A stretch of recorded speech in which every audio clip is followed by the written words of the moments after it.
Good morning. It's May 19th, 2022. Welcome to Triggered. I'm Cory Morgan. We got a really packed show today.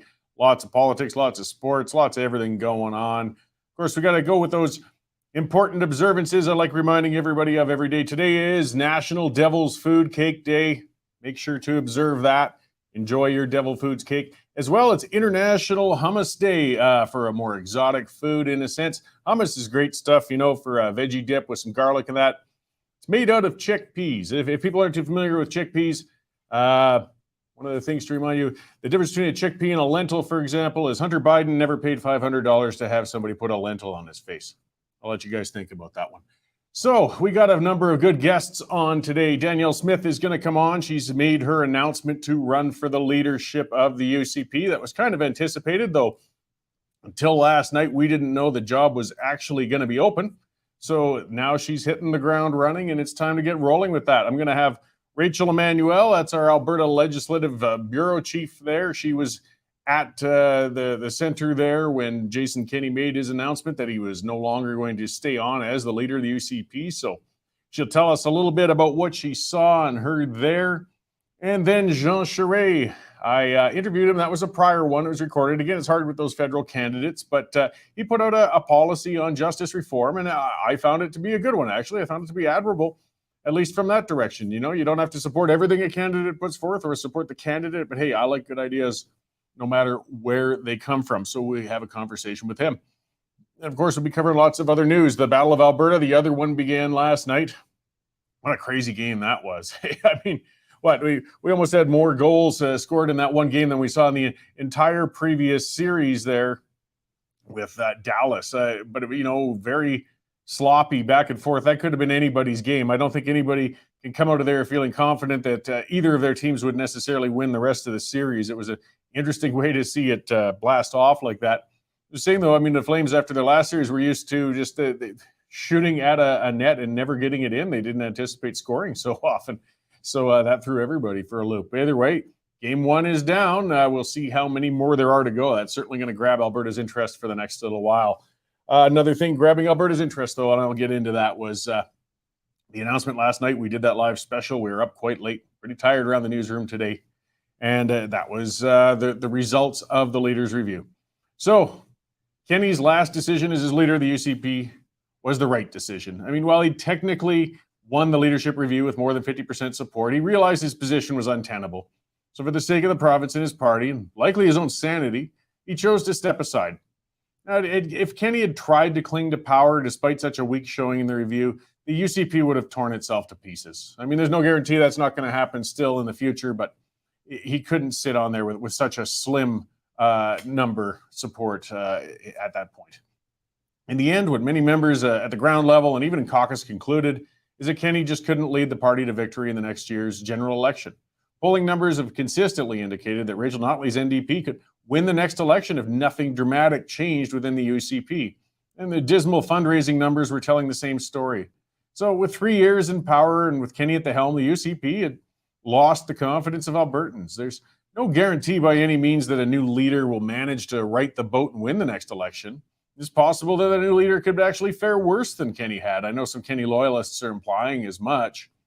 But the party had reached such a state internally and in public opinion, they had to take a dramatic change in course. And I agree, it means you have to replace the leader. I still have nothing but respect for Jason Kenney. I differed with many of his decisions, but I still felt that it was time for him to go. It was with a feeling of regret that I came to those conclusions, though. Kenney worked his way to the top, from being a persistent activist with the Canadian Taxpayers Federation at the start of the 90s, to his time with the Reform Party and the opposition, to his cabinet roles with the Harper government, and then his uniting the Progressive Conservatives and Wild Rose into the UCP and becoming premier. Kenney's trajectory had been nothing but upward. He was a tireless worker and a savvy political operator with vision and ambition. The one skill, though, that just seemed to elude him and that brought him down in the end was that of leading a party. Some people have that royal jelly and some don't. It's a rare trait to see conservative leaders who can hold it together.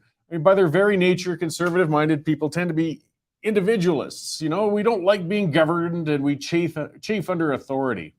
They're inherently the worst possible people to try and unite and hold together. Jason Kenney tried and he failed. The skill of being an opposition MP or even a cabinet minister is much different than that of a party leader. Communicating, compromising, seeking general consensus has to be done in a leadership role.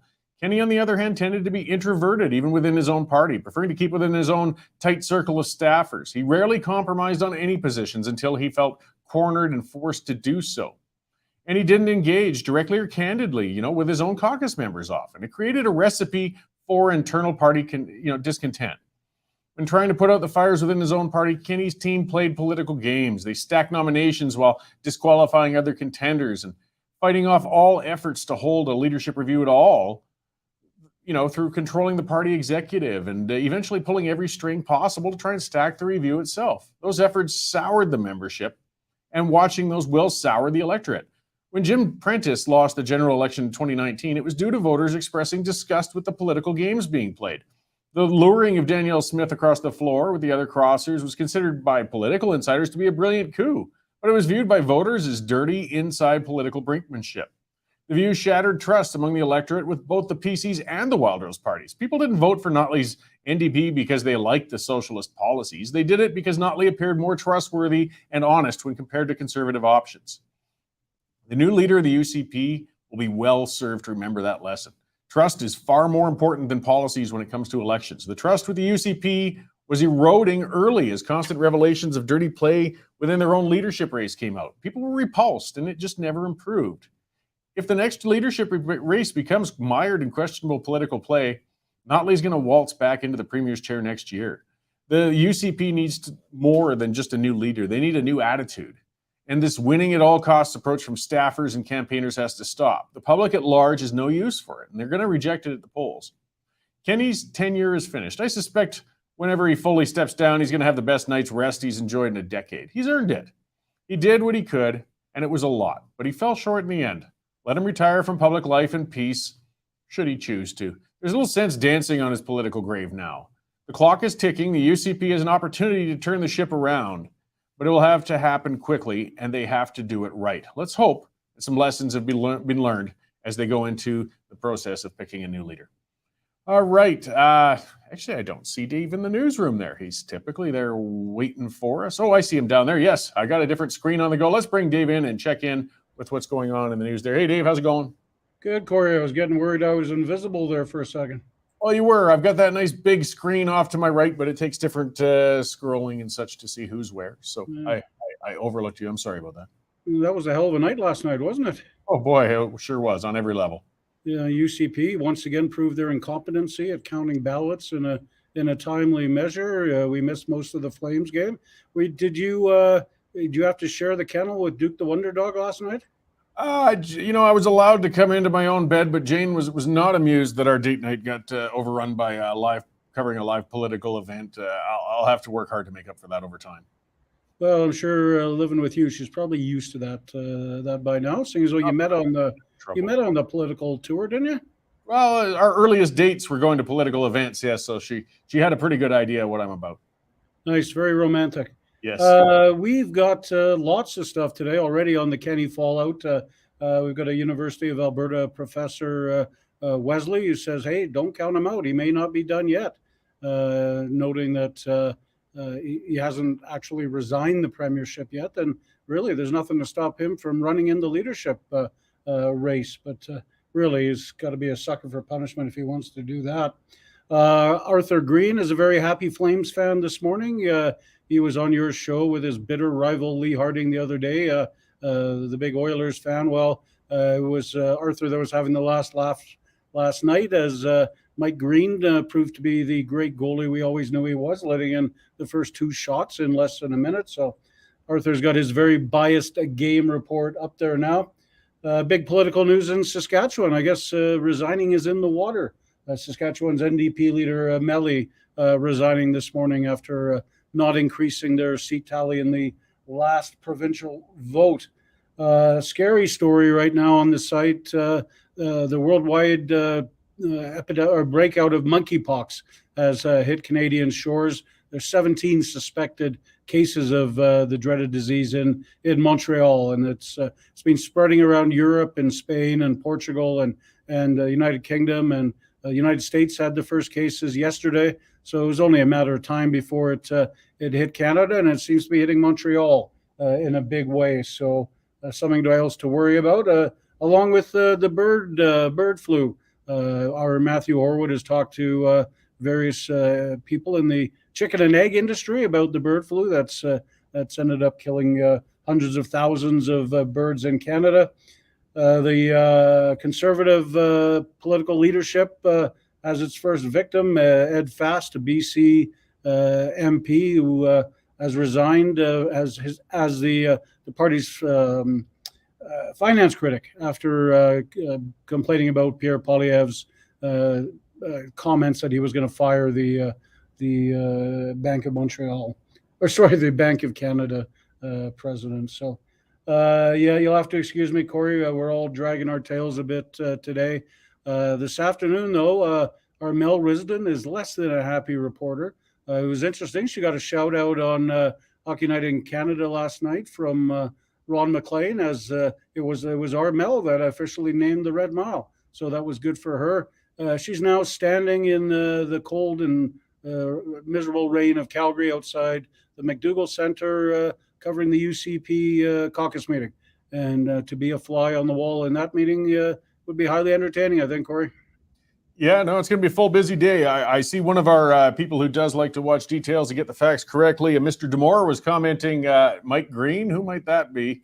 I suspect you meant Smith. But as you said, you're pretty run down. It was a long night for a number of people last night. Our office is still missing a couple folks, I think. Yeah, could you tell Demore that there's stories in there for him to edit, and less time watching you, more time editing, please? I'll see if I can pass that along. All right, Cory, have a great show. Right on. Thanks, Dave. So, yes, that's our news editor, Dave Naylor. As I said, lots and lots of stuff on the cooker right now. These are, he's running in 100 directions. Getting a name wrong isn't that surprising in light of such things. So that's that reminder to everybody. Hey, this is how we can do this, is through subscribers. We are an independent outlet. We cover the important things plus what makes up hummus, all of those sorts of items. It's all thanks to you guys who've subscribed. We really appreciate it, the guys who've already subscribed. And if you haven't already, get on there, westernstandard.news/membership. We don't take tax dollars. We won't take tax dollars.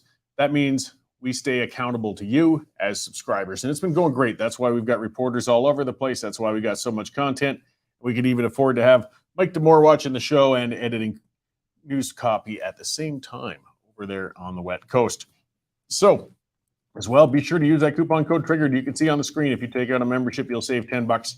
And for less than $10 a month, you will get full access to the entire site, columns, news copy, the whole works. It's well worth it. We're not asking for charity. We're asking for you guys to pay for a service that we can provide for you. Take out a subscription is less than an old newspaper used to cost, Well worth it. All right. And Pamela Jones-Kenney, what's this about Ed Fast? Yeah, I saw that briefly earlier. So the stuff on the federal front with the race going on out there. Ed Fast, he was the critic for finance and he's a member of parliament. He got upset with Pierre Poilievre when Poilievre was talking about and calling for the resignation of the head of the Bank of Canada. And he commented on it. Part of the problem when you got an internal party race is, especially if you got a critic's portfolio or position, you got to kind of try and stay clear or impartial, or at least look that way. So I believe because of that, it's not that he's not exactly allowed to critique other candidates, but you can't really hold a position of prominence at that point when you've done so. So he's not out of the party or anything like that. It's just that he's out of a critic's portfolio. Leadership races are dicey areas. Something that some people might have seen as we're waiting for Danielle to get in there. That was really, this race, it's going to get worse. And I'm really not impressed whatsoever, and a lot of people aren't, with the stunt, I'll call it that Michelle Rempel pulled off. She's the co-chair for the Brown campaign for the leadership of the Conservative Party of Canada. Apparently, they got an email, and I'll read you what this email supposedly said. And you know what? I'll believe it. I'll believe this email came in. I just don't believe it's from anybody legitimate. It just stinks. So they got an email apparently to their campaign that said, "You have sent this to the wrong person. I believe in Nazism, And if Adolf Hitler had won World War II, we would not have all the BS that these Asians, Chinese, Koreans, Africans bring to our country. They would not exist. And then he finished it with, I support Pierre Poilievre. What a load of crap. What a load of crap. There is no way that person supports Poilievre. That just totally reminded me of that BS story that was going out with the supposed arsons during the convoy. You know, when they were apparently in the hallway lighting the place on fire, and a resident came by them and they looked up and said, oh, hi, we're burning down your building. Oh, and we're with the truckers convoy. And as it turned out, of course, they weren't with the truckers convoy. This looks like a 6-year-old child's effort to try and frame Poilievre as somebody who draws the interest and support of extreme racists. It's ridiculous.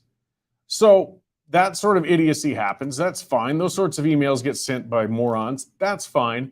But to have a member of parliament actually screen snap it and throw it on Twitter as if it was legitimate or something worthwhile, that is disgusting. And I don't know what's up with Rempel lately, but it was beyond the pale. The only reason you would put that out publicly is because you wanted to try and smear Poilievre with it.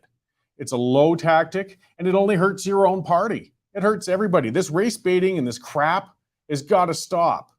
And participating in it like this is the problem we have with leadership races. When a party can tear itself up from within, then you end up more damaged. You know, we talked about that a bit on the show last night. A leadership race can be a great party building thing. When you got multiple candidates out there selling memberships and building a base of support, it can be really good for the party.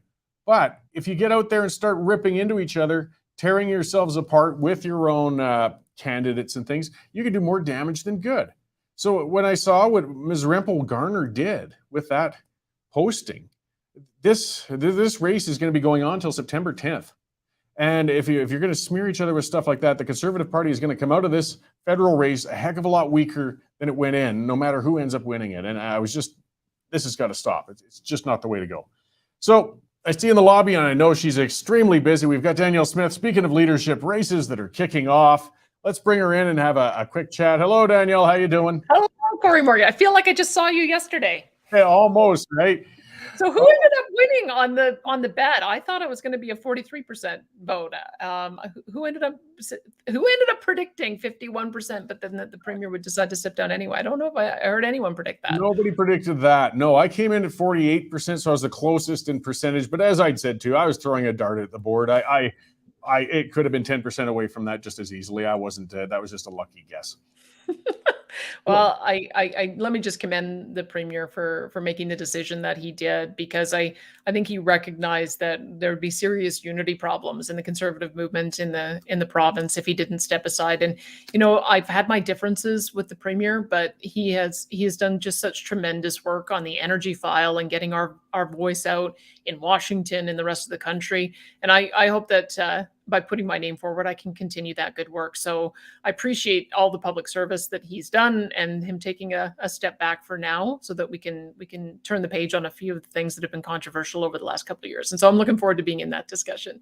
Right on. Yeah, and that's something I kind of said in my opening monologue, was just there's no sense dancing on this political grave. We had differences on and off, but as you said, I mean, the worst thing that could have happened is if he'd hung on with such a weak mandate, then the infighting would have continued and there would be a lot of damage. So you never made a secret of if the job was going to open up. I believe you kind of leaked that out way back at the AGM this year, that you would throw your hat in the ring. So you've formally announced your full intent and started your campaign today, have you?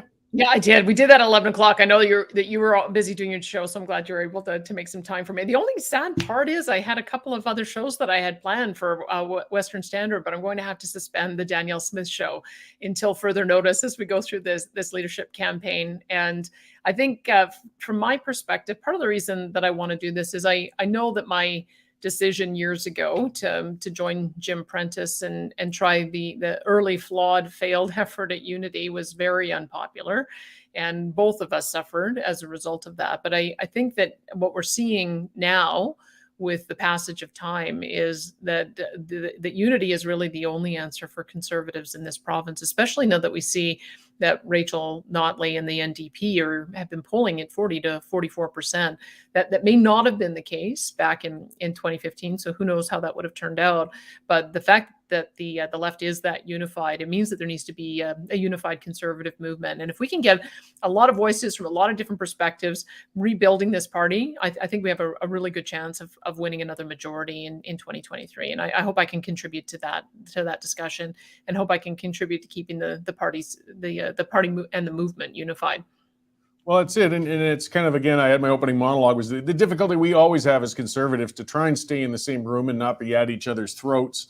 I could look at your experiences as being good and bad in a sense. I mean, a lot of people are saying, well, that was a negative outcome. But if a person learned from it, then you're bringing more experience in dealing with disunity than most people would have had to experience. You've dealt with a raucous caucus and members being upset and things such as that. So I imagine you're going to intend to apply that experience to trying to keep things unified going forward. Yeah, unlike the premier, who's got now a perfectly unblemished record of winning. I mean, let's remember, he won his last vote there too. He just made the decision to step aside. I have both won and lost, and you learn just as much from your losses as your wins. And it was a pretty bruising experience, I think, for the entire province and the conservative movement. And I'm hoping I can make amends with people, because I know that there's still a lot of people who are hurt and angry by that. But to me, one of the things that I certainly learned was how vitally important it is to let the grassroots decide. I made an error because I'd done so much work to help build up the movement and thinking that the movement would follow me. And that's not how it works. In politics, the leader sits at the pleasure of their membership, and they sit at the pleasure of their caucus. And if they lose caucus support because caucus members don't think that they can get elected under that leader, or if they lose the grassroots support because the grassroots don't feel that the leader is reflecting what it is that they want them to do, you don't survive very long. So I allowed a little bit of hubris, I think, to get in my way back in 2015. Certainly learned a lot from that over the last number of years. And the nice part about having been on talk radio over the last over 6 years was, boy, people just give you their opinion full-throated. So I had to monitor my own text line and do my own emails and talk to people at events. And so I really feel like I understand grassroots politics better than I ever did before. And the respect I have for grassroots members is very high. I think we've done a really terrific job in the United Conservative Party at the AGM in marrying the two cultures from the legacy parties. It's just a matter that we've got to give our MLAs a little bit more profile, a little bit more ability to represent their constituents. And I think we'll have the perfect balance. And so my love of grassroots politics and the love of the role of the individual MLA has not dissipated at all. And I hope that I can bring some of that into the party if I become leader. Great. Well, and you've jumped back in, and something you've said is if you become leader. So a question I'm going to be asking as the candidates come forth, and this is something people ask a lot all the time: are you in for the long game? Like, you were already pursuing a nomination down in Livingston McLeod, and you're looking for a seat. But I know it's hard to speculate. Your goal is to win, but in the eventuality that if you squeak by and come in second, would you still remain as a member of the legislature and carry on in that capacity? 100%. I mean, I launched my campaign April the 1st in Livingston McLeod, so I could seek the local nomination here. And sorry about that. I'd be prepared to serve under any of the leaders who win. The mute button's handy for those things. Yeah, we all, and I know I'm almost babbling. I think yesterday I was 5 hours on the air when I combined all the shows together. I've been talking for almost 2 hours straight. Yeah, you'll be at it for quite some time yet, so you get your vocal cords back in order. Well, before I let you go then, and I appreciate you doing the shows, and it's understandable. That's part of why I want to get you on, because we got a shared audience quite often, and I understand that it's quite a conflict now. At this point, you have to step away from doing the shows, but it was great having you for that short period that we did. Have you got events planned then already or slated? Where can people follow up on the campaign and keep up with what you're doing? Best way to follow me is daniellesmith.ca. I've kind of added a leadership campaign webpage to that landing page, and my regular website is underneath my personal website. Plus, I've got a link to the UCP Livingston McLeod nomination page as well. And so people can sign up to the campaign, and every week I do a newsletter. I'll continue doing that weekly newsletter, just commenting on the issues of the day. I may end up doing a weekly podcast as well, just for the fun of it, to stay in the swing of things. There's always something to learn, and I love having those long form interviews. Those are something I really got into in the last year. But that would be the best way to keep in touch with me. And I always make sure that I let people know what my upcoming events are. So I've got a number of events already today. I'm delighted to be moderating the event for the Alberta Adolescent Recovery Center tonight. As we know, mental health and addiction is probably an even more urgent and pressing issue after these last 2 years. And so we haven't been able to have an in-person event with ARC for a couple of years. I've moderated their event for, I think, 3 years running now. This will be the first time we get together in person again. And they always have such uplifting success stories. So those are the kind of things that I'll keep on doing. But but I also have events plan coming up in, probably planning on going to the Vaisakhi parade in Edmonton on Sunday. So hopefully I'll see some of our Edmonton friends there, and then down to Pincher Creek next week on the 24th. So there'll be lots of opportunity to meet, and I'm looking forward to traveling the province again. Great. Well, we're in campaign mode. As I was kind of saying just before you got on, let's hope we can have a good positive leadership race out of this as the federal one's starting to get a little off the rails. I hope that gets back on track for everybody's sake. So kick things off on the right note. You're one of the first out of the gate there. Looking forward to watching your campaign develop. Thanks for coming in to talk with us. You bet. Cory, anytime you want to chat, be happy to come back on. Right on. Thanks, Danielle. You bet. Talk to you again. Talk to you later. So yes, of course, as everybody knows, that was Danielle Smith, and she's now gone from, Western Standard show host to leadership candidate with the UCP, as well as nomination candidate with the UCP, and still got the other social obligations, as she was pointing out with tonight's thing. A very busy person. So it's going to be quite an interesting race as this unfolds. The only, I guess, known candidates we have at this point are the ones that self-declared earlier. You know, Danielle never made a secret that she's considering going for it. Either is Brian Jean. I got a feeling there's going to be others coming out of the woodworks, of course, as we go. I mean, a lot of speculation when we look at cabinet. You know, would Taze go into things? Sonia Savage. There's a number of names that pop up.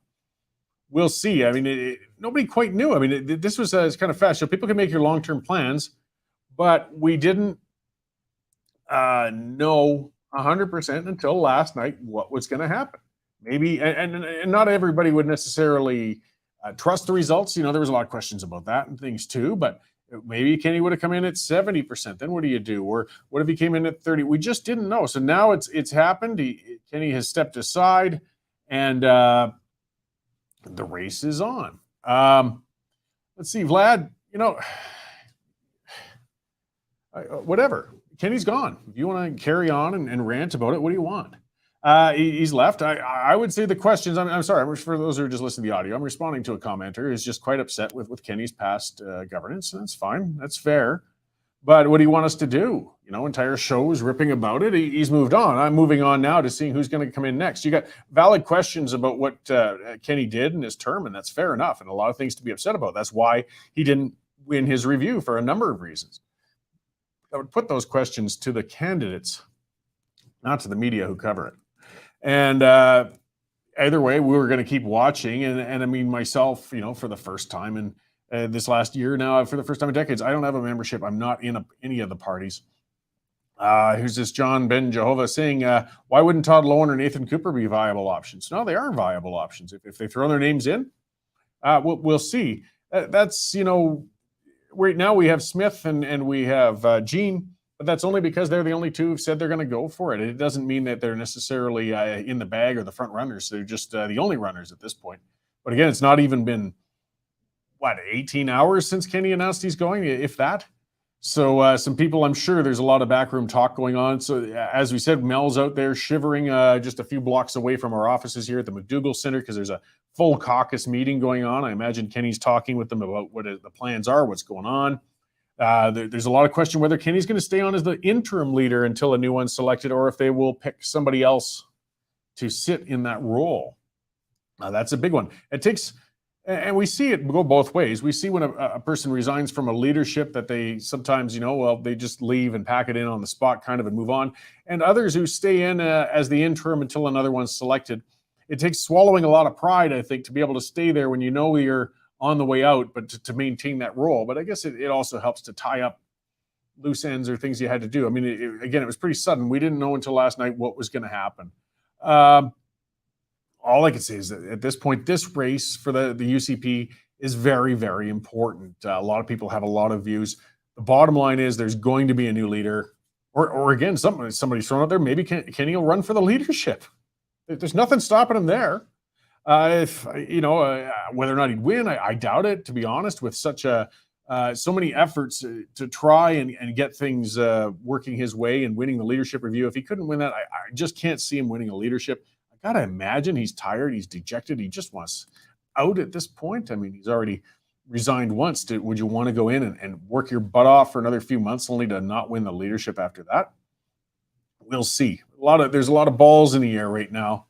And where they land, we will see. Let's see. Before we get to Rachel, she's going to be coming in pretty soon. Let's talk about one of our sponsors, and that's Bitcoin. Well, you hear us talk about them often. Speaking of digital currencies, speaking of the controversy that it led to with the federal party, because Pierre Poilievre is a supporter of digital currencies, and Ed Fast isn't, or at least with the Bank of Canada, things like that. Digital currencies are definitely a part of life now, though. They're not going away. It's new. It's big. And Bitcoin, of course, is the dominant one. But how do you get involved in them if you're interested? How do you learn what they're about? I mean, they're new, they're different.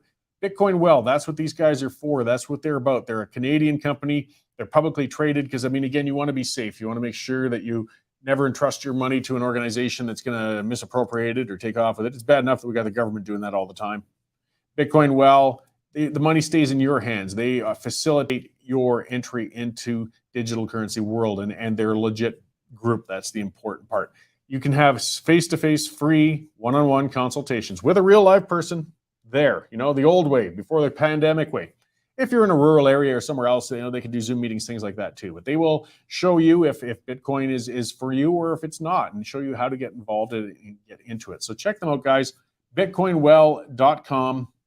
It's your entry into the world of digital currency, and let them help you take control of your money. All right, let's see with a little more. What do we got? So Lorraine Nash saying people were so scared by media that the next race would be Notley versus Kenney, never believing that there are very smart people who could lead Alberta other than professional politicians and their lobbyists. Okay. It's a fair comment. I'm just not sure, I guess, where it's quite going. But yeah, the next race, Notley versus Kenney. I mean, as we were sitting, as I kind of said in the monologue, I mean, it's not to say that Kenney couldn't turn things around over the course of the next year, but it wasn't looking good. I mean, they weren't raising the money. The public support, the polls just weren't there, and people are terrified. I mean, anybody aside from a hardcore socialist is afraid of another 4 years of the Notley government. We can't afford it. We can't go there again. So when Bush came to shove, I think a lot of people, I'm just guessing, but who voted for Kenney to move on, they didn't do it with. They might have been more like me, regretfully doing it. They wished Kenney could have done better. They wished they could have held on, but they just felt it's just not going to work out. We've got to move them along. But it didn't mean that they, we're really hardcore and ready to go. So we'll see what happens now with caucus and that. I mean, there's a lot of variables. Would they look to bring back Drew Barnes and Todd Lowen, or is that up to caucus? Do those guys want to come back? Everything's up in the air now all of a sudden. So let's see. Rachel should be here soon. Let's look at some of the news items. Yes, this is some of the terms being used. And when it comes to, again, the attempts by the Liberal government to control information, the federal Liberal government, the ones trying to shut down media like ours, the ones that try to shut down discourse like you guys, on the comment scrolls even, and things such as that. And, Bill C-11 and others are out there to take away your free speech. Well, this is the language being used by guys like Bernie Farber, and he's on a panel. Like, Farber is an extremist. He's right out there. These guys model themselves, we're anti-hate, we're anti-that. Fine, people don't like hate, but it doesn't mean the person, just because you say you're anti-hate, that doesn't mean you're right. It doesn't mean you're taking the right approach to it. And he says, we must control web craziness. That's his term. We got to control it. And he says, we live in a time of craziness. We live in a time where people believe whatever they want to believe. Well, yeah, it's called freedom. And people have the freedom to be wrong. People have the freedom to be disgusting. People have the freedom to say nasty things. It's part of what comes with the freedom. It comes with the responsibility. It comes with dealing with stuff you don't like. Get over it, Bernie. We don't want to try having you as the arbiter of what we're allowed to say and what we're not allowed to say publicly or on the internet.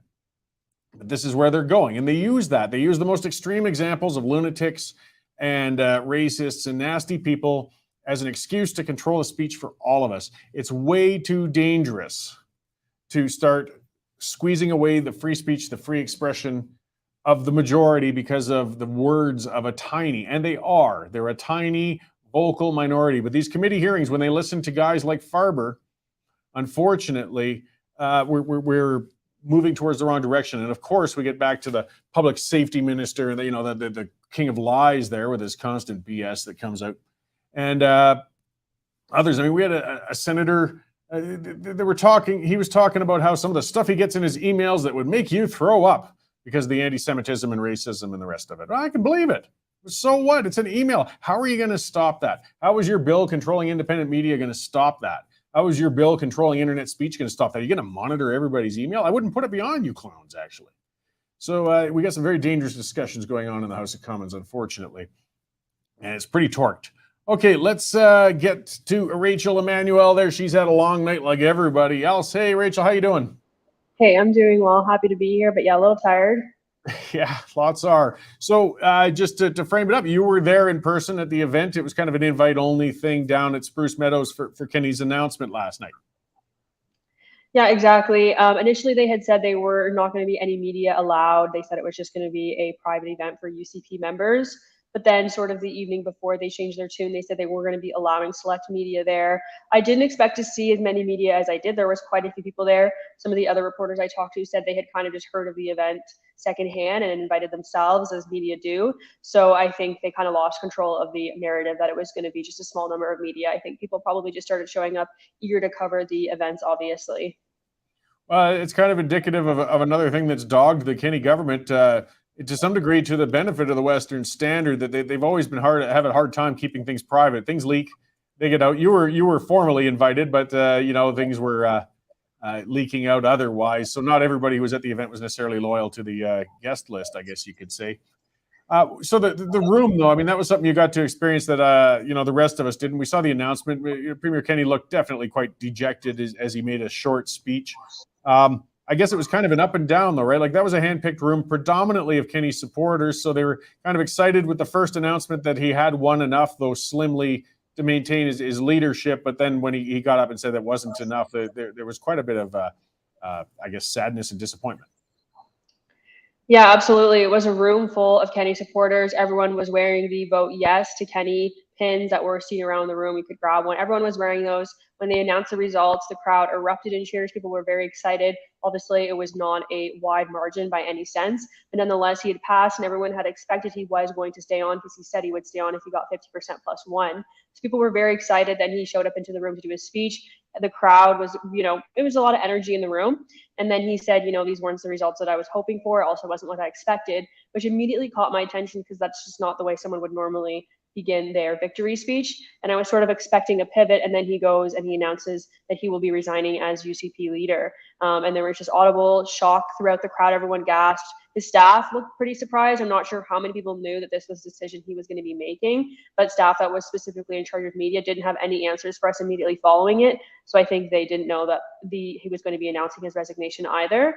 And then following Kenney's speech, he immediately was whisked away. I didn't see him again throughout the evening, but people were really, really sad throughout the room. There was a lot of people hugging and consoling each other, lots of tears, a lot of sadness. People were really just shocked and upset. And then, of course, it wasn't really a party after that anymore. People left pretty quickly.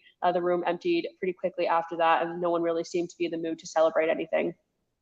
No, I don't imagine. And I mean, it was a result that kind of caught us all off guard. All of us were kind of thinking it was going to be one of two ways. Either he was going to win and stay on, or lose and leave. In this case, he won, albeit very slimly, and chose not to stay on. So it was a third alternative that none of us would have thought would happen there.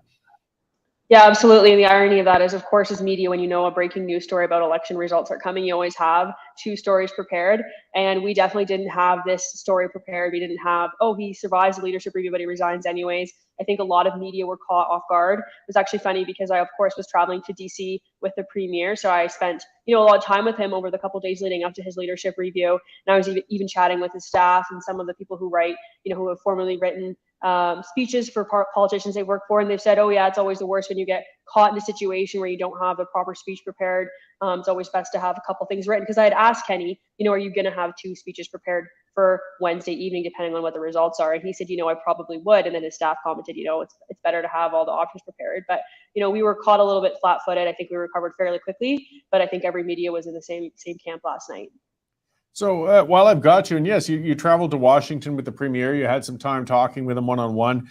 It was unfortunate. It was that was almost a good high point of his premiership. It seemed like it was a productive visit down there. It was well received. And ironically, the day after he gets back, it's the end of his tenure. What else did you witness, down there with his presentations to the Senate and such? Yeah, absolutely. It was definitely a very successful trip for the premier. Definitely a high point, as you just mentioned. I think it went really smoothly. He met with a lot of U.S. officials and was advocating for Alberta energy down there. At the Senate committee, there was lots of other people testifying from Canada as well. We also had Federal Natural Resources Minister Jonathan Wilkinson, but everyone was really interested in talking to Kenney. All the senators that trickled through the room primarily had questions for him. So I think it was very successful for him. I think he really did a good job advocating for Alberta clean energy and oil at his committee hearing. It seemed to go really well. He has plans to, continue sending delegations to DC and other states to continue advocating for Alberta oil. I think he said, we haven't been front facing with our PR in the US, and that's something that we need to change in order to open up that channel and to get the US to invest in Alberta oil. So it was definitely successful for him. I mean, maybe for him, looking back on it, it is kind of a high point to end your career on for him. He got to have that cool experience of going there, that new relationship he has with US Senator Joe Manchin. So I think it was a good way to end for him. I mean, probably a little bit bittersweet. It's just interesting to me because even as early as Tuesday, media had asked him again about the leadership review, and he had again said, if I get 50% plus one, I'm going to stay on. I don't know if he just, didn't really want to admit, I'll have to leave if I don't get a big mandate. I don't know if he didn't want to say that in advance, or if something changed in his thinking in the 24 hours since I last spoke to him till when he gave his speech last night. I'm just curious. I'd be curious to know a little bit about what conversations were had and his process of thinking there that led him to make the decision to ultimately resign. Of course, we did also have a bit of delay getting the results last night, and everyone was kind of wondering about that. I didn't really think anything of it at the time. These things always run late. These things are always delayed. But maybe he had gotten the results and then had to quickly make the decision as if he was going to continue going ahead or if he was going to actually step back. Yeah, that's kind of where my speculation is. I think, even Premier Kenney hadn't really thought about the third alternative. I'm sure, when asked, he was always asked repeatedly, and he said 50% plus one.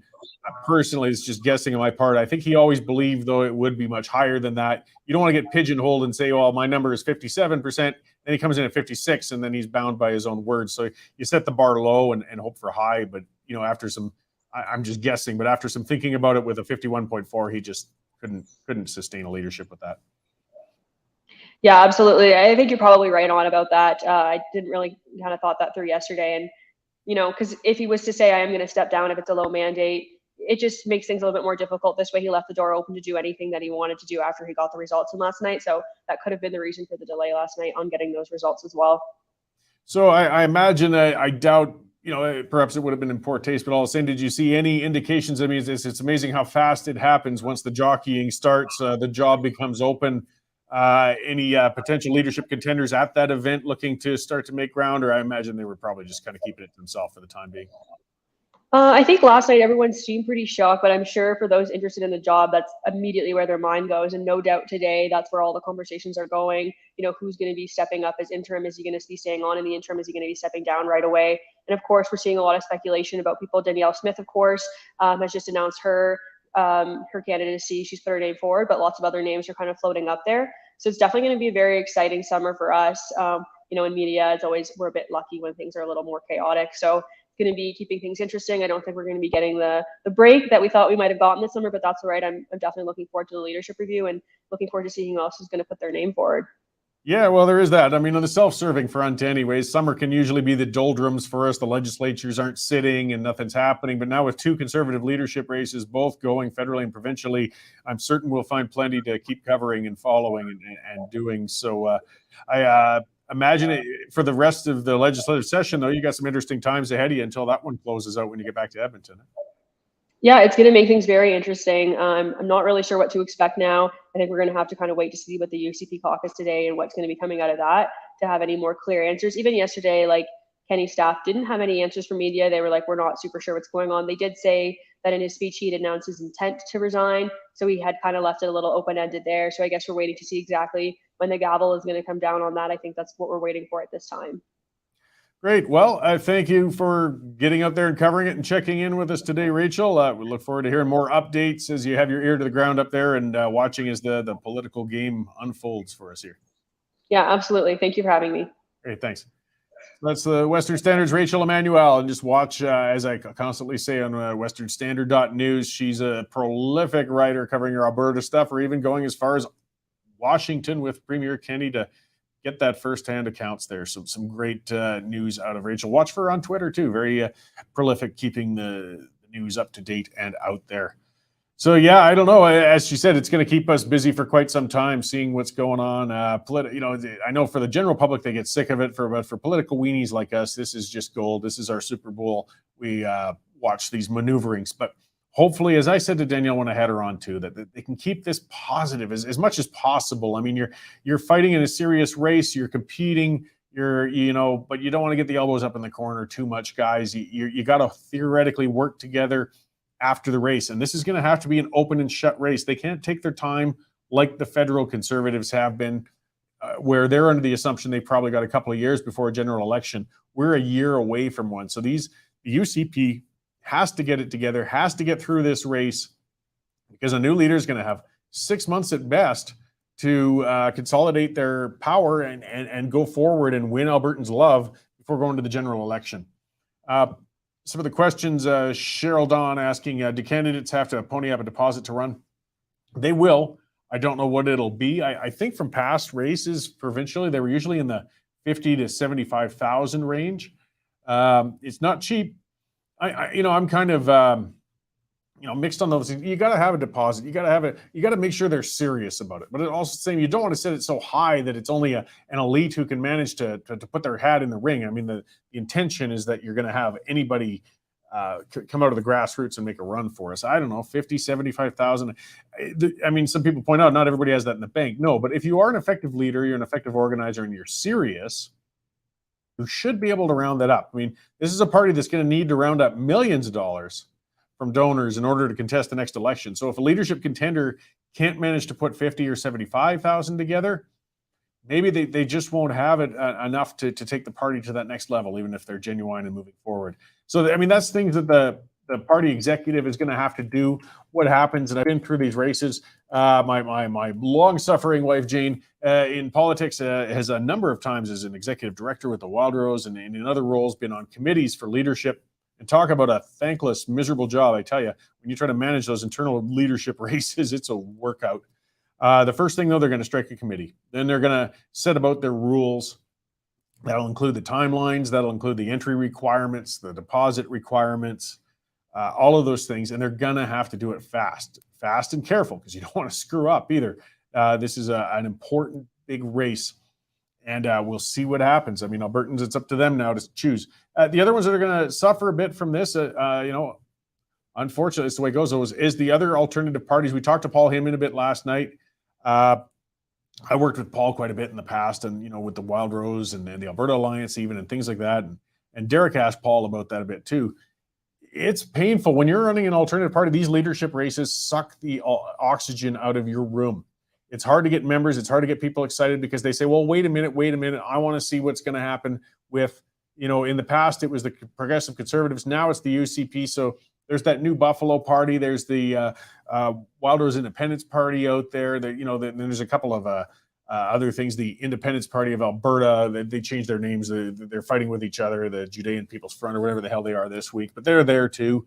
They're going to have a very hard time gaining steam now, because all the eyes are going to turn onto the UCP.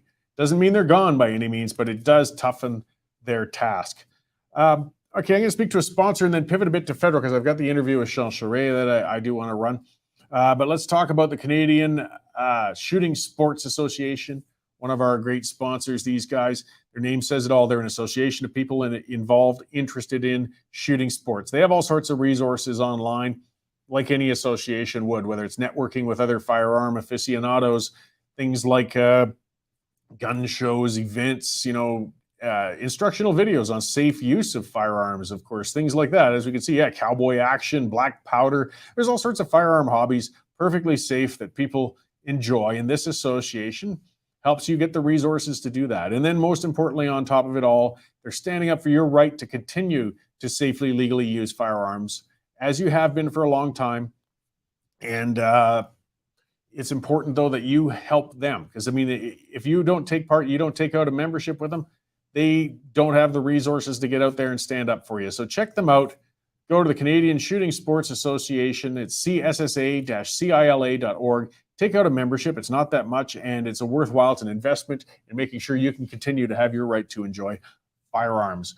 All right, so let's turn to the federal front. The federal race, as I said, has been pretty heated, pretty rough, pretty dirty. But it was good timing. There was the column I wrote the other day about how getting 3 young Albertan mothers have been murdered in the last year because of repeat offenders who have been released. So the timing was quite something. And Jean Charest put out, actually, and it didn't have anything to do with that event. It just happened to be when it came, but his campaign plank on where he wants to go with justice reform. And I was impressed with it. And he came on the show to expand on it. So I'll run that interview and we'll talk a little after that.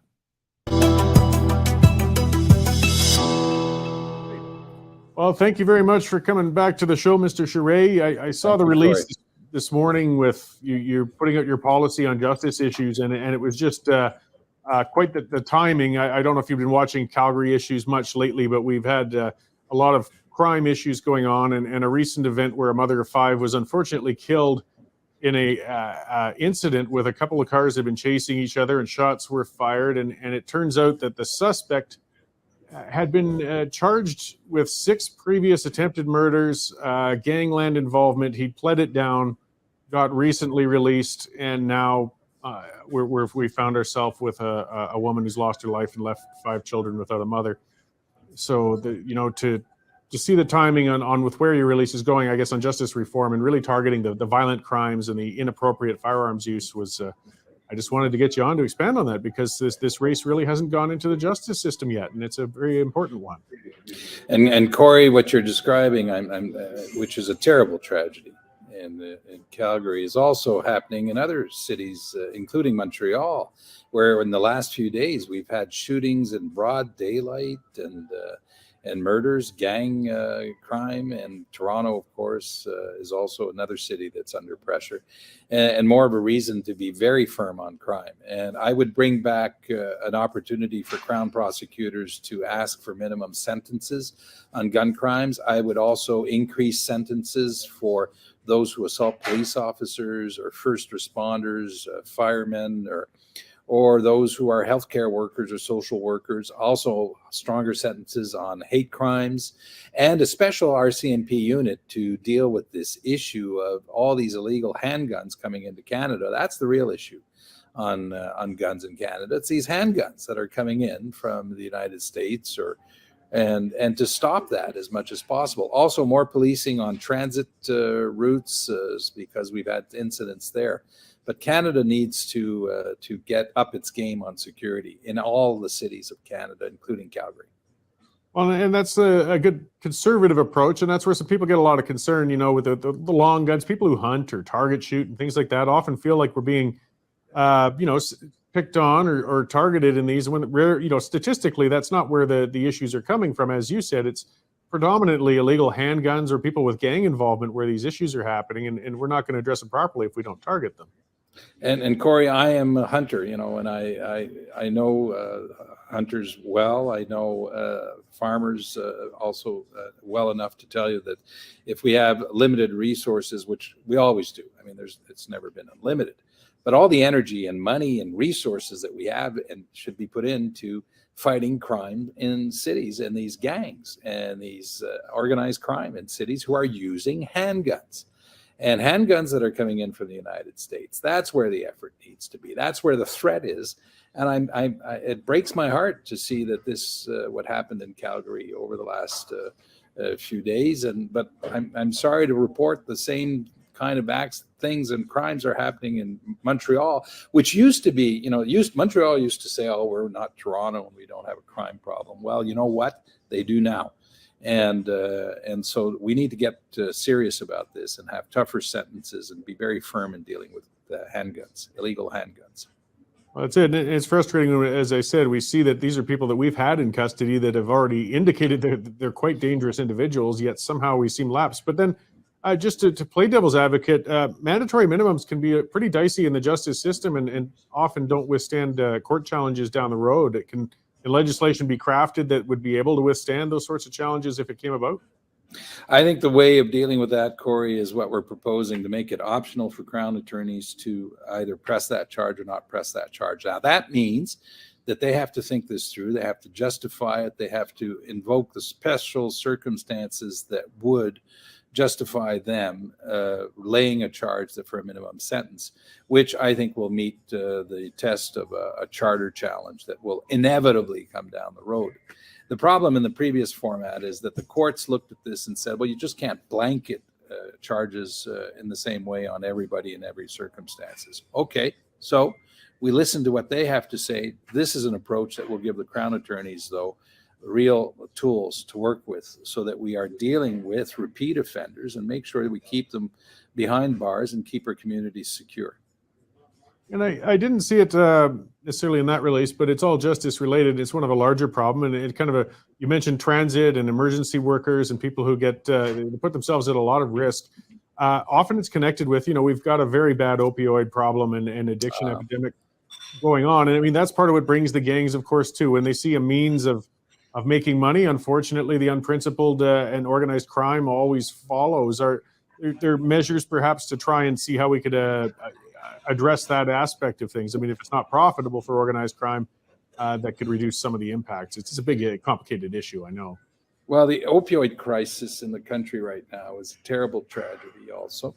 It's more concentrated actually in British Columbia than what we've seen in Eastern Canada. And I guess that means the drug routes are probably more organized in certain parts of the country than they are in other places. Fentanyl and these are drugs that are often coming in from Asia and other places. That means much tighter border controls and policing to make sure that these drugs don't come in, and then treating those who are victims of opioid abuse and who are victims to that. We also need to find ways to help them out so that they can kick their addiction and return to some normalcy in their own lives.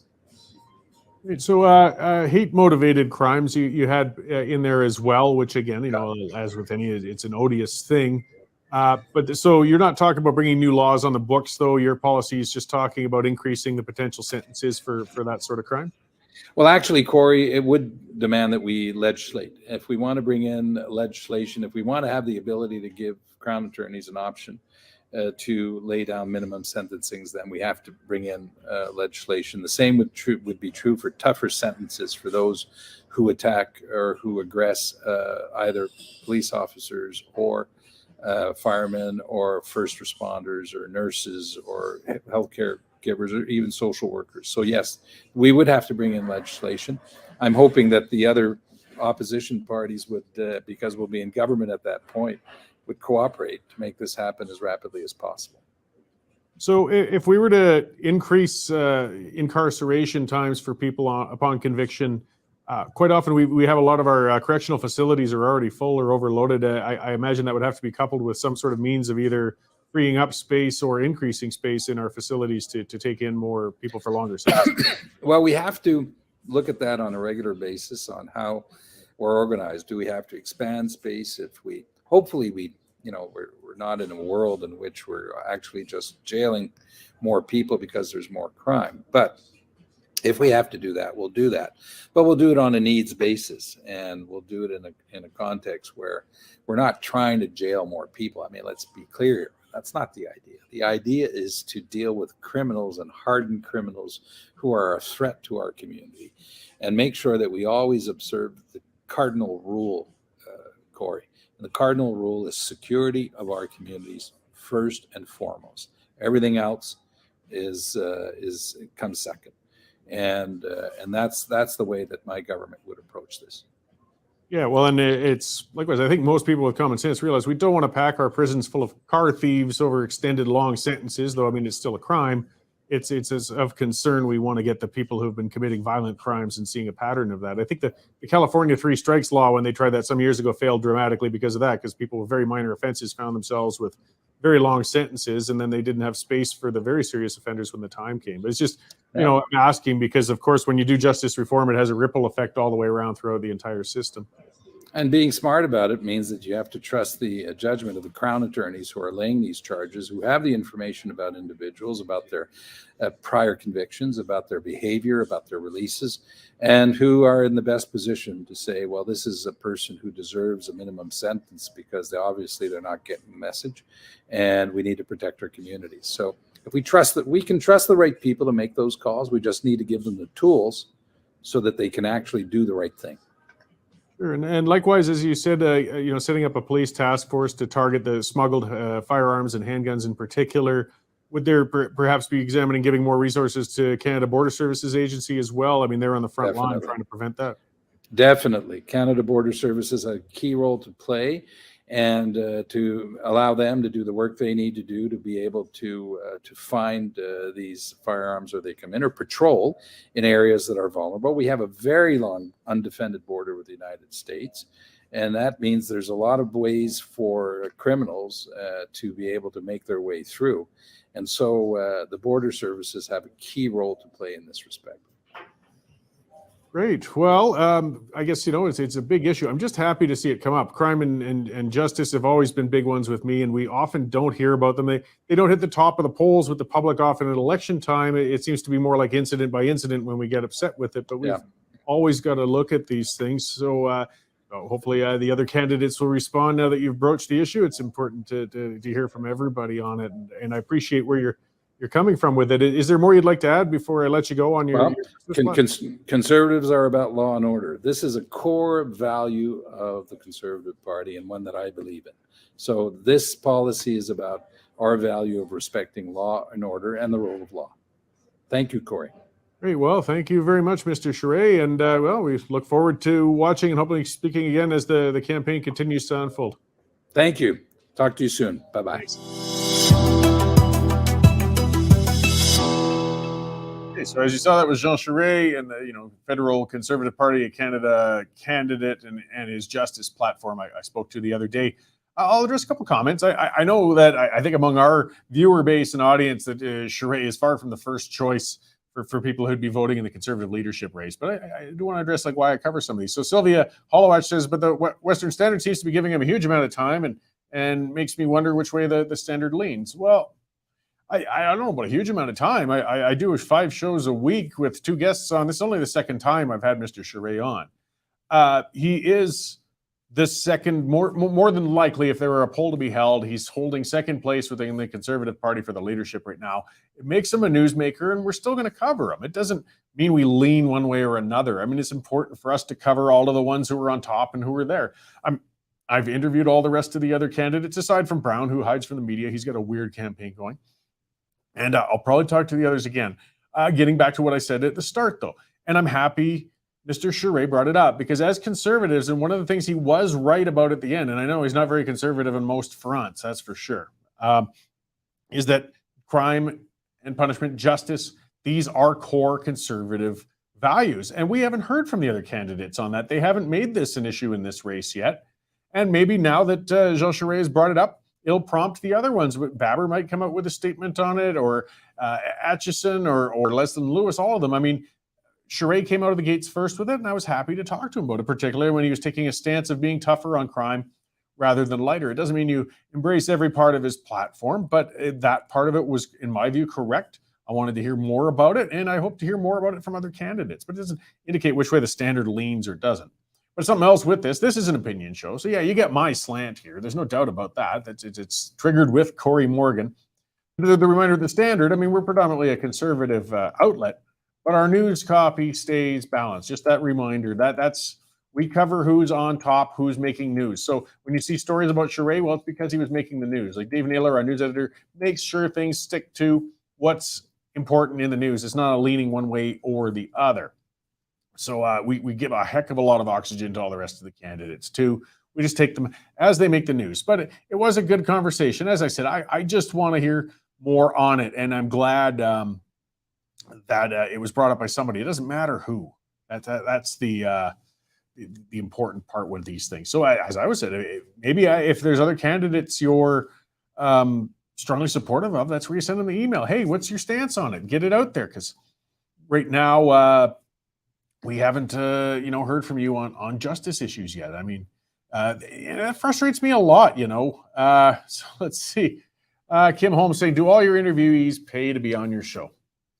Well, I can say with confidence, and you can investigate all you like, nobody has paid me so much as a nickel or a glass of beer or anything of this sort to be on the show. It doesn't work that way. We don't pay people to come on the show. They don't pay us to come on the show. Come on, guys. The conspiracies.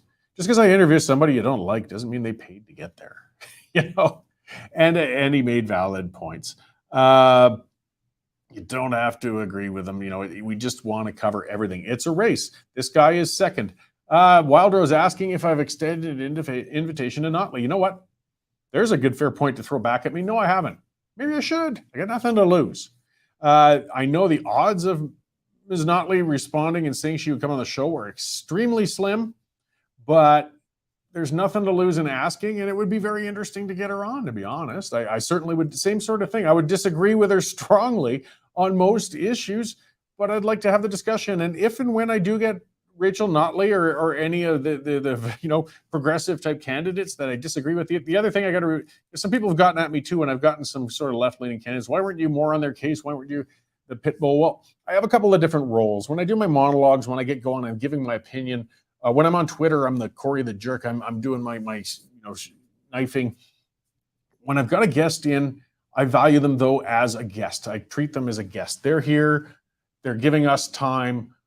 I want to listen them out. I'm not here to debate with them. I mean, I can question them if they throw BS at me or something like that, but I want to have a comfortable, polite environment because I want the guests to come back. And this is how we get into those things. So I know I'm not always going to interview people that you necessarily agree with or even like the interview itself, but we get a wide spread, and that's what makes it, I like to think, an informative, show where we can cover a lot of things. So speaking of, so no guests have paid us to be on, but somebody who does pay to get mentioned on here actually is our sponsor, because we don't hide any of those things. And that's Bitcoin Well. I'm going to talk about them one more time. And that is with getting involved in Bitcoin. Their educational component, these guys, their whole goal, as you can see with that map too, by the way, they have ATMs all throughout the West. They make Bitcoin easy. They make it make sense. They make it practical. You can start realizing that you can treat it like any other currency. So this is the way you could get led into it, because it all seems kind of foreign. It's new. It's different. They can set you up so you can pay your utility bills with it, make your car payments with it, have a regular plan where just a few bucks go into a Bitcoin wallet every month. They automate it for you. And again, the educational part, as you can see, Bitcoin Academy, they call it. They partnered with Athabasca University. There's online seminars, all sorts of free resources for you to check it out, because again, it's not for everybody.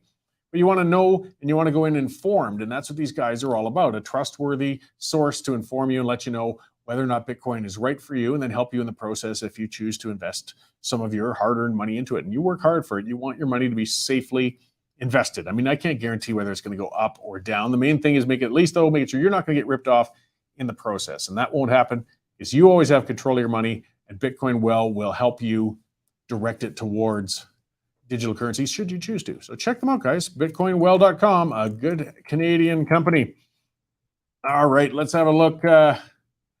Let's see, there's John Williams saying it's sad to see Jason resign. Brian Jean would be a disaster for this province. The last thing we need is Notley running the province again. Yeah, there's going to be a lot of discussion. I'm really looking forward to seeing more candidates surfacing out of these.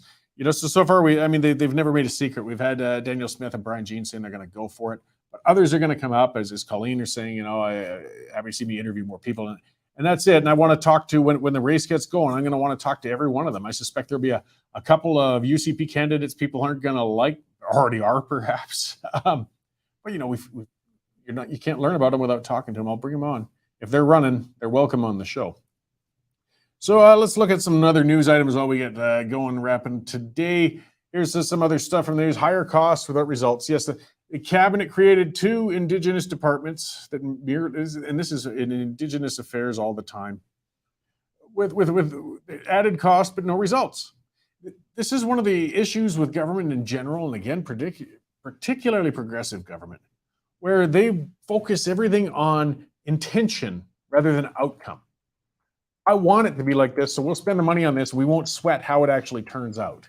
So we're going to throw a whole bunch of money into this Indigenous department under the presumption it's going to make things better for Indigenous people all over, and it's going to improve things for them. And I don't want to hear about it if it fails. Well, it's failing, guys. You got to look at it realistically. You got to look at it if it's going to work, but that's not how things work in our federal government. Well, on every level of government, and it's not just progressives who are guilty of it, but we need results-based policy. We need realistic policy, not just I want. What is it you want that you can achieve then? What can you do? And these policies keep coming in, and then you see it makes it hard to oppose it, because if an opposition member says, you put out this bad policy for Indigenous people here and there, and they'll say, you hate Indigenous people. No, I don't. I hate your stupid department. I hate you pissing money away on something that doesn't make a positive change. But they use it to corner people, pigeonhole people. Same with anti-poverty initiative. If it's a ridiculous, bad initiative that doesn't help, you'll get called a heartless jerk. And I am a heartless jerk, but all the same, I care about some things. You'll be called all those things if you question the policy. And if the policy isn't working, it isn't working. Rent control is one of those big ones. Rent control is a dog that never makes it. It's a terrible, terrible policy. It makes sense to the fiscally illiterate, so in other words, the progressive.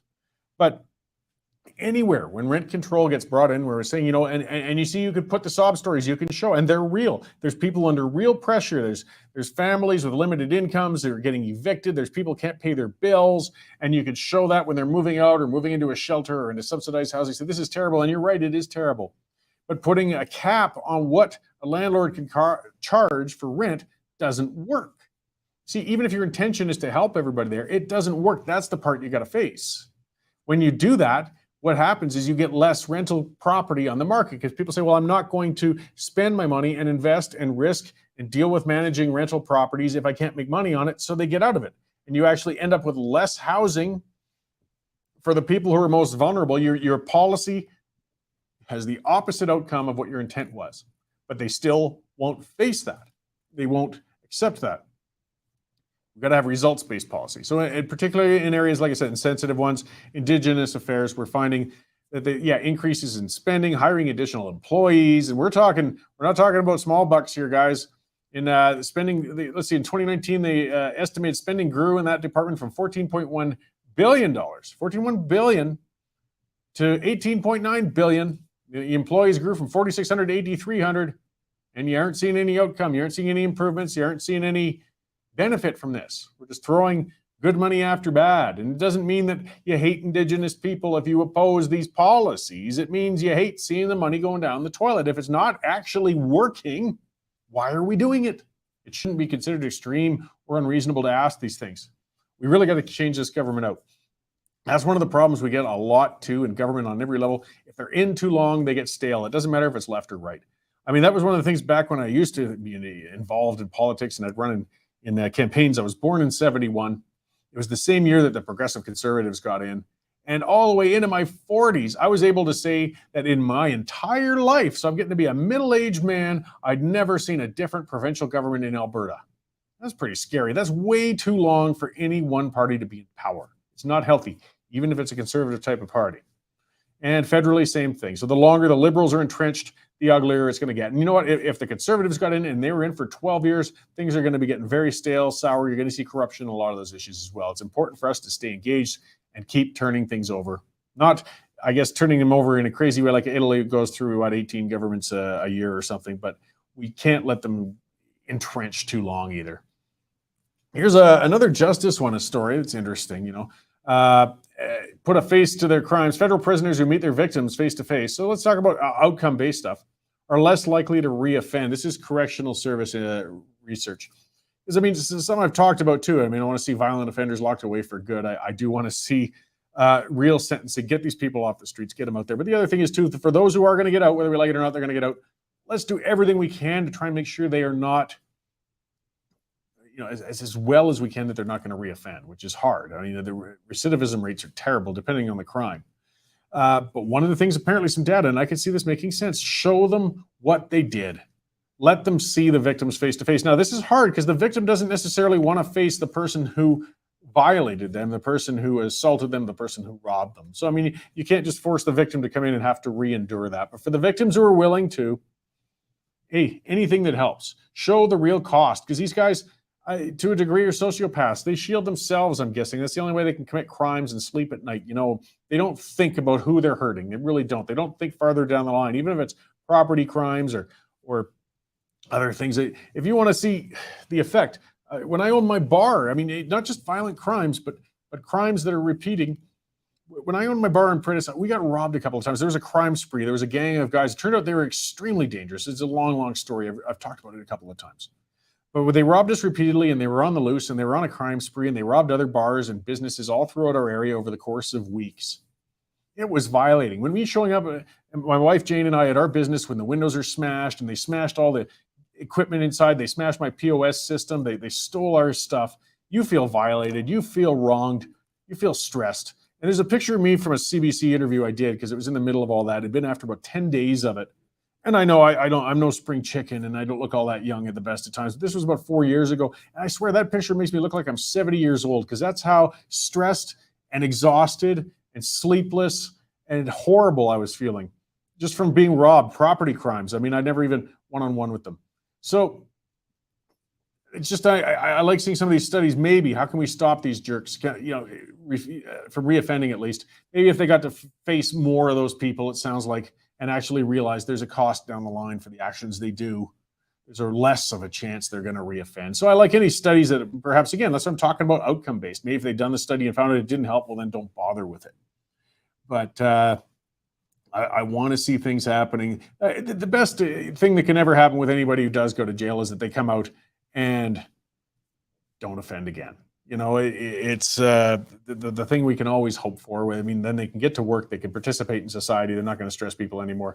Let them go. I'm not big on the whole vengeance idea. I understand it. Oh, rest assured, I wouldn't have minded a few moments with those guys who kept robbing me with some thumb screws, but all the same, it's not beneficial. If they could just get reformed and get out and be safe, then it's a better outcome for everybody. John Williams saying we need the right for open and concealed carry, more guns for qualified. I'm with you. I'm fine with that.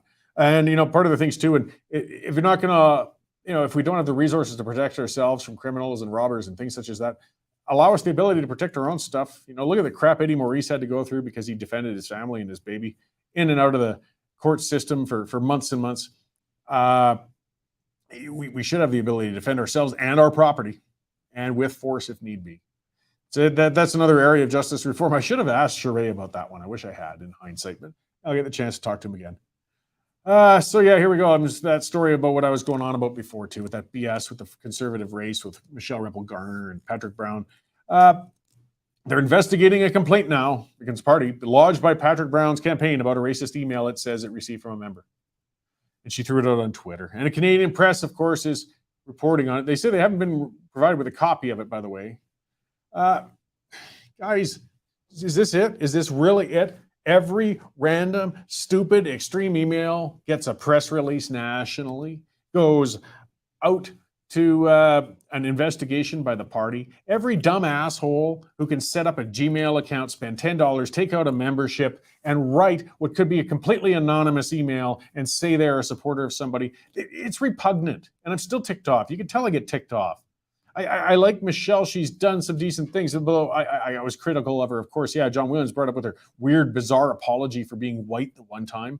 And now with this crap, this is shredding your own party. This is burning your own party to the ground with liberal-style crap, with fake race baiting. There's no need for this. None. It's repugnant. Your candidate, Brown, doesn't have a bloody chance. I don't even know why he's in the race. He won't talk to us. He won't talk to any media. He didn't even attend the first debates. So you're just going to sit there and play a spoiler? You're just going to lob these turds into the punch bowl throughout the race? You know, this isn't going to win you the race. Not by any means. I don't think he plans on it. Getting to conspiracy theories and things like that. Look up Stalking Horse, because I'm starting to think that might be a little what we got going on there. Let's see. Canada's public safety minister, yes, again, the man who was found lying 11 times at committee meetings. Lying, outright lies, doesn't matter. And he's saying racism, white supremacy behind the mass shooting in Buffalo, New York. And that was horrible. That's just an awful, awful thing. There's the most extreme of awful examples. I mean, again, you know, we get frustrated with the race baiting, but we can't deny that it really exists. And there really are some dangerous, sick lunatics out there. And that sick man killed all those people. It's awful. But then when you see the political games, when you see this public safety minister just reminding everybody, this is all alive and well in Canada too. Oh, BS. Cut it out. Doesn't mean we don't have that kind of lunatic here, but it's extremely rare. Don't start getting people scared. Don't start making people divided. Don't start saying this is a problem up here. That's the American culture wars. I spent years working in the United States. I love it down there. I love Americans, but they got some very serious social issues going on that I hope they can address, particularly when it comes to race. But we don't have those same issues here. It's not to say we don't have any. We've always got stuff we can improve on, but quit trying to make direct comparisons with their mess with ours, because that is not fair. It's not right. It's not making anything better. That public safety minister, if there's any minister second to Guilbeault, should be thrown out of there. Well, not to mention the prime minister. He's up in there, that Mendocino. He's full of crap. He's a political opportunist, and he's trash. All right. Well, I think that's enough out of me for a little while. Let's see what else we got going here. Probably going to work towards wrapping things up as we get towards a long weekend.